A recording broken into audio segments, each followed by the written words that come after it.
Advocate Priyadarshan Thampi, ഈ കാര്യത്തിൽ ഇപ്പോൾ കേൾക്കുന്നത് നമ്മൾ ഇതുമായി ബന്ധപ്പെട്ട് നേരിട്ട് ഇടപെട്ടിട്ടുള്ള അഡ്വക്കേറ്റ് ലാലി വിൻസെൻറ്റും ശ്രീ നിജേഷ് അരവിന്ദും ഈ ചർച്ചയിലുണ്ട്. അവരൊക്കെ പറയുന്നതിൽ നിന്ന് ഇപ്പോൾ പ്രതികൾ ഈ പൈസ കൊടുത്ത പാവങ്ങളാണോ എന്ന് ചോദിക്കേണ്ടി വരുന്നൊരു ഗതികേടിലാണിപ്പോൾ. എനിക്കത് മനസ്സിലാകുന്നില്ല. ഇതൊരു തെറ്റാണോ ഇപ്പോൾ നടന്നിരിക്കുന്നത്? എന്ത് തരം തെറ്റാണ്? നമ്മുടെ നിയമവ്യവസ്ഥിതി അനുസരിച്ച് ആരാണ് പ്രതികൾ?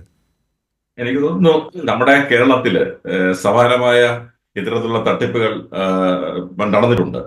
അങ്ങനെ തട്ടിപ്പുകൾ നടക്കുമ്പോൾ വീണ്ടും വീണ്ടും ആളുകൾ ഇത്തരത്തിലുള്ള തട്ടിപ്പുകൾ വിധേയരാകും എന്നുള്ളതാണ് ഏറ്റവും വേദനാജനകമായ സംഭവം.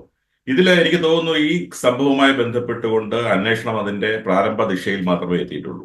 അതുകൊണ്ട് തന്നെ ആ ഒരു മഞ്ഞുമലയുടെ ചെറിയൊരു അഗ്രം മാത്രമേ വന്നിട്ടുള്ളൂ എന്നാണ് എനിക്കിപ്പോൾ തോന്നുന്നത്. കാരണം ഇനിയും ഈ കേസിൽ നിരവധി ആളുകളുടെ ഇൻവോൾവ്മെന്റ്, നിരവധി പ്രതികൾ ഉൾപ്പെടുത്താൻ സാധ്യതയുണ്ട്. നിരവധി ഇൻവോൾവ്മെന്റ്, ആ കാര്യങ്ങളെല്ലാം പുറത്തു വരേണ്ടതായിട്ടുണ്ട്. ഇവിടെ ഏറ്റവും പ്രധാനപ്പെട്ട ഒരു കാര്യം ഇവിടെ സൂചിപ്പിക്കപ്പെട്ടതുപോലെ 2013 ഈ കമ്പനീസ് ആക്ടിൽ അമെന്റ് ചെയ്ത CSR ഫണ്ട്, അതിന്റെ ആ CSRന്റെ ഫുൾ ഫോം എന്താണ്?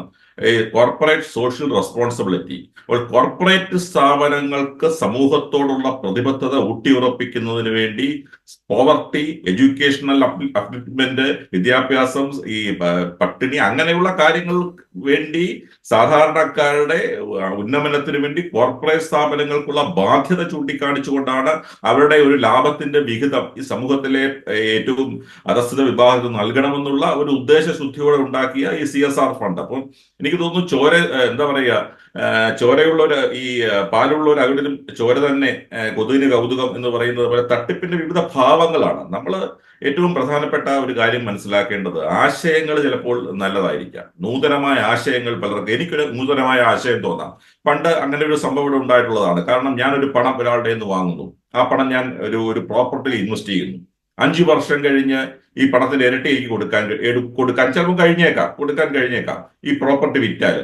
അപ്പൊ അത്തരത്തിലുള്ള ആശയങ്ങൾ നടപ്പിലാക്കാനോ, അത്തരത്തിലുള്ള പണം ലോണ്ടറി ചെയ്തുകൊണ്ട് അല്ലെങ്കിൽ പണം കൈപ്പറ്റിക്കൊണ്ട്, ആളുകളിൽ നിന്ന് പണം കൈപ്പറ്റിക്കൊണ്ട് അത്തരത്തിലുള്ള ആശയങ്ങൾ നടത്താനൊന്നും ഇവിടെ ആർക്കും അവകാശമില്ല. അതൊക്കെ ഇന്ത്യ രാജ്യത്ത് നിരോധിക്കപ്പെട്ട നിയമങ്ങൾ തന്നെയാണ്. അത് നമ്മൾ പ്രാഥമികമായി മനസ്സിലാക്കേണ്ടത്. അപ്പോൾ ഇത്തരത്തിലുള്ള ആളുകൾ പകുതി പൈസ വാങ്ങിയിട്ട് ഞാൻ ഇത് അഡ്ജസ്റ്റ് ചെയ്തിട്ട് CSR ഫണ്ട് ഉണ്ടാക്കി കൊടുക്കാമെന്ന് പറയുക, ഈ ആശയങ്ങളെല്ലാം തന്നെ തെറ്റാണ്. അതെല്ലാം ഇപ്പൊ നമ്മൾ മനസ്സിലാക്കേണ്ടത്, ഇത് ക്ലിയർ ആയിട്ടുള്ള ഒരു ചീറ്റിംഗ് ആണ് നടന്നിരിക്കുന്നത്. കാരണം ഒത്രയേറെ ആളുകളെ, സാധാരണക്കാർ, നമ്മൾ TV-യിലൊക്കെ അവിടെ വിഷ്വൽസ് കണ്ടതാണ്, കുറേയേറെ ആളുകൾ ക്യൂ ആയിട്ട് നിരന്ന് നിൽക്കുകയാണ്. അവർ സാധാരണക്കാരെ ആളുകൾ ഒരു AC വാങ്ങിക്കാൻ കഴിയും. AC വരെ കൊടുത്തു എന്ന് പറയുന്നത്. AC, അതായത് പിന്നെ മോട്ടോർ ബൈക്ക്, സൈക്കിള്, ഈ സാധനങ്ങളൊക്കെ കൊടുക്കാമെന്ന് പറഞ്ഞുകൊണ്ട് പകുതി പണം വാങ്ങുക. അങ്ങനെ നമുക്കറിയാം, ഈ പലതുള്ളി പെരുവെള്ളം എന്ന് പറയുന്നത് പോലെ ചെറിയ എമൗണ്ട് ആണെങ്കിലും വലിയ ഒരുപാട് വോളിയം കൂടുമ്പോൾ വലിയ എമൗണ്ട് ആണ് അമേസ് ചെയ്യുന്നു ആൾക്കാരിൽ നിന്നും. അത്തരത്തിലുള്ള വലിയ എമൗണ്ടുകൾ കളക്ട് ചെയ്തുകൊണ്ട് ഇത് ഈ പറയുന്ന എന്താ പറയുക, സ്പെക്ടാക്കുലർ ആയിട്ടുള്ള ഒരു പ്രൊജക്ടിന് വേണ്ടി ഈ CSR ഫണ്ട് കിട്ടുമോ എന്ന് പോലും അറിയില്ല. അപ്പോൾ അത് അങ്ങനെ ബോധ്യമുള്ളത് കൊണ്ട് ആളുകളെ ഇന്റൻഷൻ, അതിന്റെ വെരി ബിഗിനിങ് ഇന്റൻഷൻ ഉണ്ട് ഈ കേസിൽ. അതുകൊണ്ട് തന്നെ ഒരു ക്ലിയർ കേസ് ഓഫ് ചീറ്റിംഗ് ആണ്. പക്ഷെ അതിൽ ആരൊക്കെ ഇൻവോൾവ് ചെയ്തിട്ടുണ്ട് എന്നും ആരുടെയൊക്കെ പങ്ക് ഉണ്ട് എന്നും ഉള്ള കാര്യങ്ങളൊന്നും ഇപ്പോൾ പറയാറായിട്ടില്ല എന്നുള്ളതാണ്.